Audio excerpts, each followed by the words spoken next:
मढ़ौरा चीनी मिल बिहार के सारण जिले के मढ़ौरा में स्थित है। यह बिहार की सबसे पहली चीनी मिलों में से एक थी और वर्ष 1904 में कानपुर शुगर वर्कर द्वारा स्थापित की गई थी।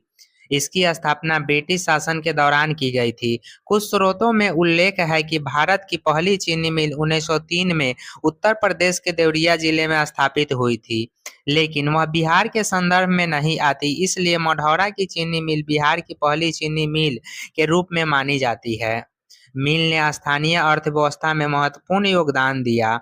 यह कई किसानों और मजदूरों के रोजगार का मुख्य साधन था। मढ़ौरा मिल का बंद हो जाना सिर्फ एक फैक्ट्री के बंद होने का मामला नहीं था, बल्कि इससे जुड़े कई सहायक उद्योग भी बंद हो गए, जिससे स्थानीय रोजगार और गतिविधि में बड़ी हानि हुई।